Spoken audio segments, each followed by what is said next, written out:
હું એડવોકેટ જૈનબબેન ખફી જામનગર મહાનગરપાલિકાની એક ચૂંટાયેલી પ્રતિનિધિ છું અને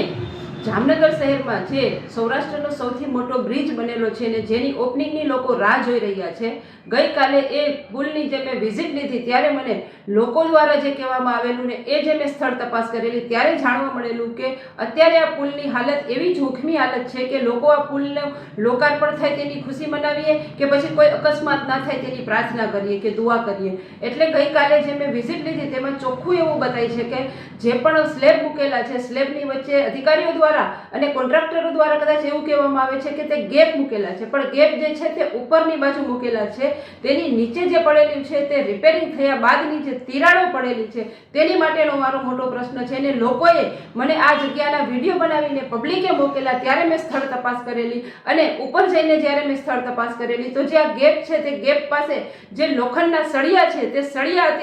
અત્યારે હાલ જ્યારે ઓપનિંગ પણ નથી થયું ત્યારે બહાર દેખાય છે. તો તેની ઉપર ભારે વાહનો જ્યારે પસાર થશે તો તે સળિયા ઉચકી નહીં જાય તેની જવાબદારી પણ કોની છે? અને આ પુલ જો ભ્રષ્ટાચાર નથી થયો અને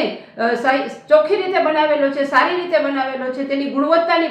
પ્રમાણપત્ર અધિકારીઓ અને આ કોર્પોરેશન કે પછી આ કોન્ટ્રાક્ટરો એની ગુણવત્તાનો એક પ્રમાણપત્ર આપી દે અને ફ્યુચરમાં કાંઈ પણ થાય તો તેની અકસ્માતની જવાબદારી લઈ લઈએ તો લોકોના શ્વાસમાં શ્વાસ આવે. બાકી તો અત્યારે લોકો પોતે ડરી રહ્યા છે કે આ પુલનું જ્યારે ઓપનિંગ થશે તો આ પુલ પડી નહીં જાય તેની જવાબદારી કોણ લેશે? એટલા માટે થઈને આજે સવારે મેં એક મુખ્યમંત્રી શ્રી કે જે અત્યારે આ ઓપનિંગ કરવા આવી રહ્યા છે તેમને એક પત્ર લખેલો છે કે સોમવારે જ્યારે મુખ્યમંત્રી શ્રી પોતે આવે ત્યારે વિજિલન્સની ટીમને સાથે લઈને આ પુલની ગુણવત્તા બાબતે વિજિલન્સની તપાસ પોતાની હાજરીમાં કરાવે.